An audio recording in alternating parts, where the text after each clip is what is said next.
नमस्कार, स्वागत है आप सभी का। तो स्टार्ट करते हैं फर्स्ट क्वेश्चन से। पहला क्वेश्चन यहाँ पर है, सच शब्द का विलोम शब्द बताइए। तो सच शब्द का विलोम शब्द हो जाएगा झूठ। इसी तरह से आप देखेंगे, सत्य का विलोम असत्य, सरल का विलोम कठिन, संभव का विलोम असंभव। सेकंड क्वेश्चन देखिए, इसके बाद दामिनी का पर्यायवाची शब्द है। तो यहाँ पर राइट आंसर हो जाएगा बिजली। दामिनी बिजली को कहते हैं और इसके अगर अन्य पर्यायवाची देखेंगे तो चंचला, चपला, तड़ित, घनदाम, सैदामिनी, षड़प्रभा, धनवल्ली। तीसरा क्वेश्चन देखिए, इसके बाद निम्न वाक्यांश के लिए उपयुक्त शब्द का चयन करिए। निश्चित समयावधि में होने वाला आदेश। तो निश्चित समयावधि में होने वाले आदेश के लिए उपयुक्त शब्द होगा अध्यादेश। अध्यादेश। विपद जाल में कौन सी संधि है? विपद जाल में विपधन जाल हो जाएगा यहाँ पर। और यहाँ पर जो ये ज है, इसके पहले एक ज और जुड़ जाएगा और इसमें व्यंजन संधि होगी। जब व्यंजन से व्यंजन जुड़े या व्यंजन से स्वर जुड़े तो वहाँ पर व्यंजन संधि होती है। स्वर संधि, जहाँ पर स्वरों के मेल से जो संधि उत्पन्न होती है। संधि की परिभाषा क्या होती है? वर्णों के मेल से उत्पन्न विकार, और जहाँ शब्दों के मेल से उत्पन्न विकार वहाँ समास होता है। स्वर संधि 5 प्रकार के होते हैं, गुण, यड़, अयादि, वृद्धि, दीर्घ। तो यहाँ पर हो जाएगा विपद जाल में व्यंजन संधि। निम्न वाक्य को ध्यान से पढ़ें और तय करें कि कौन से हिस्से में त्रुटि है। आधुनिक परिवार का एक हिस्सा बनकर जिंदगी मानसिक तनाव से गुजर गई है। तो अगर यहाँ पर देखेंगे गुजर गई है नहीं, ये जो है काल संबंधित त्रुटि है। काल मतलब वर्तमान, भूत, भविष्य, 3 काल के प्रकार होते हैं, फिर उनमें भी कई प्रकार होते हैं।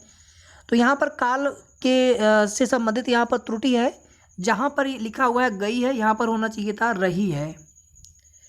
यानी आधुनिक परिवार का एक हिस्सा बनकर जिंदगी मानसिक तनाव से गुजर रही है। तो अगर यहाँ पर देखेंगे किस में त्रुटि है, तो यहाँ पर पहले वाला ऑप्शन जो है ये करेक्ट हो जाएगा, इसी में त्रुटि है। बादशाह शब्द का स्त्रीलिंग रूप है। तो बादशाह का स्त्रीलिंग रूप होता है बेगम। ठीक है, ये नहीं होगा, ये नहीं होगा, ये नहीं होगा, बेगम। जैसे राजा का राजकुमार, माफ़ी चाहूँगा, राजा का रानी होगा स्त्रीलिंग, राजकुमार का राजकुमारी होगा, पति का पत्नी, भाई का बहन। ठीक है, तो इसे भी आप जानते रहिए, बादशाह का स्त्रीलिंग बेगम। निम्न वाक्य में काले छपे शब्द के पर्यायवाची शब्द का चयन उसके नीचे दिए गए विकल्पों में से कीजिए। तो ये काला छपा शब्द यहाँ पर शिव है। भगवान शिव को आशुतोष माना जाता है, तो यहाँ पर शिव में बताना है इसका पर्यायवाची शब्द इन चारों में से क्या होगा। तो भगवान शिव को पिनाकी भी कहा जाता है, पिनाकी। यहाँ पर पहला वाला ऑप्शन करेक्ट आंसर हो जाएगा। निम्न वाक्य में काले गहरे वाक्यांश के लिए उपयुक्त शब्द का चयन उसके नीचे दिए गए विकल्पों में से कीजिए। विनोद को उसके विद्यालय में इम्तिहान लेने वाला बनकर जाना है। इसके लिए एक शब्द क्या आएगा? इम्तिहान लेने जाने वाला। क्या बोलेंगे इसको? परीक्षक बोलेंगे। सेकंड वाला ऑप्शन करेक्ट हो जाएगा। किस क्रमांक में वाग वैभव का संधि विच्छेद सटीक है? वाग वैभव क्या हो जाएगा इसका? वाक धन वैभव। मतलब ये क के नीचे यहाँ पर हलंत नहीं लगा है, यहाँ पर हलंत होना चाहिए। अब ये व्यंजन बन गया। ठीक है, इसके नीचे हलंत लगा देंगे, व्यंजन। व्यंजन मतलब जहाँ पे स्वर नहीं होता है, खाली व्यंजन रहेगा ना। अगर हमने यहाँ पर क लिख दिया तो क में व्यंजन और स्वर दोनों है, मतलब क और धन इसमें अ करेंगे तो स्वर भी तो आ गया ना। व्यंजन की परिभाषा ही होती है जिनको स्वरों की सहायता से बोला जाता है, उच्चारण किया जाता है, और जिनका स्वतंत्र उच्चारण होता है उनको स्वर कहते हैं। तो वाक धन वैभव, तो यहाँ पर हो जाएगा वाग वैभव। संधि विच्छेद। ठीक है, व्यंजन संधि अभी हमने थोड़ी देर पहले आपको बताई। अगला क्वेश्चन देखिए इसके बाद, कूप मंडूक होना मुहावरे का आशय क्या होगा? कूप मंडूक होना, कुएं का मेढक होना, मतलब अत्यंत सीमित ज्ञान होना, अत्यंत सीमित ज्ञान होना। वीडियो को आप सभी प्लीज़ लाइक शेयर जितना हो सके कर दीजिएगा, और अगर आपने अभी तक चैनल को सब्सक्राइब ना किया हो तो प्लीज़ सब्सक्राइब कर लें। प्लेलिस्ट में जितने भी वीडियो, जितने भी प्रैक्टिस सेट और प्रीवियस ईयर के हमने सॉल्व पेपर डाल रखा है, सभी को आप देख लीजिएगा। अगर आपने पहले देखा हो, ना देखा हो, अगर आपके पास समय हो तो आप ज़रूर देख लीजिएगा। सरल का विलोम शब्द होगा, एक चीज़ याद रखिएगा, जैसे विलोम शब्द है, अगर आपको कोई तद्भव शब्द दिया है तो उसका विलोम तद्भव देखिएगा, तत्सम दिया हो तो उसका विलोम तत्सम, देशज दिया हो तो उसका विलोम शब्द देशज में देखिएगा, ढूंढिएगा।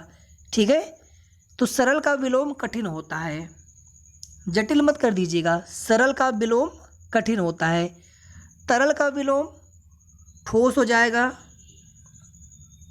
इसी तरह से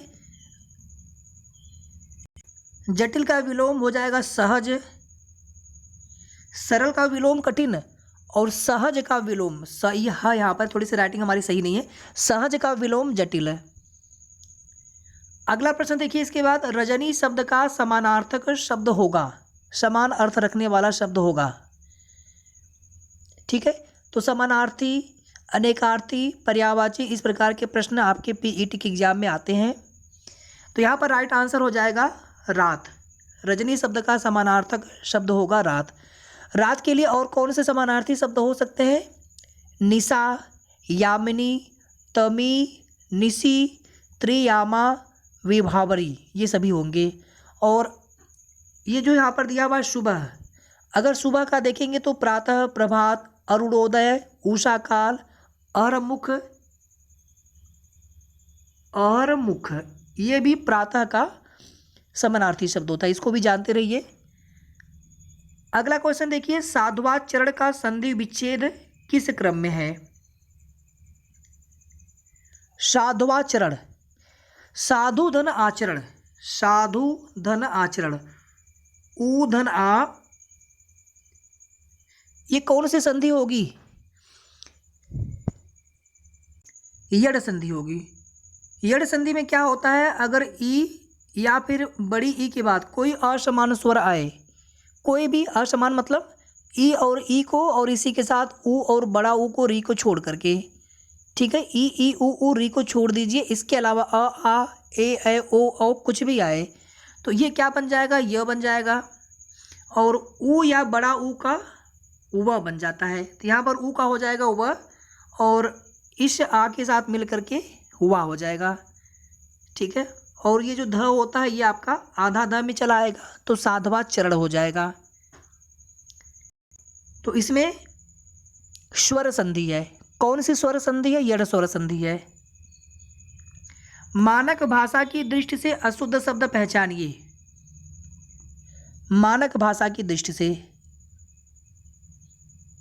हिंदू, ये अशुद्ध है, इसका शुद्ध रूप क्या हो जाएगा? यहाँ पर बड़ाऊ कर दीजिए या फिर ऐसे लिख दीजिए, ये आधा न बीच में। ठीक है, जैसे त वर्ग में आता है न, ये द क्या, द भी त वर्ग में है, तो यहाँ पे आप बिंदी की जगह ये आधा न लगा सकते। ये नियम पता होगा आप सभी को। अगर दूसरा वर्ग आ जाएगा तो वहाँ पे ऐसे नहीं कर पाएंगे, लेकिन अगर सेम वर्ग होता है तो बिंदी की जगह हम आधा न भी लिख सकते हैं। बाकी ये सभी जो है मानक दृष्टि से शुद्ध है। हिंदी को यहाँ पर बीच में आप आधा न लगा देंगे बिंदी की जगह तो भी सही रहेगा। दायित्व भी सही है, अस्थाई भी सही है। अस्थाई ठीक है। अनुचित लोकोक्ति का चयन कीजिए, मतलब जो लोकोक्ति सही न हो, इसका सही रूप न हो। जैसे पहला, आगे कुआं पीछे खाई, चार मतलब दोनों तरफ मुसीबत, ये सही है। अधजल गगरी छलकत जाए होता है, ना कि पलटत जाए। यही वाला गलत यहाँ पर है, तो प्रश्न के हिसाब से यही करेक्ट हो जाएगा ऑप्शन।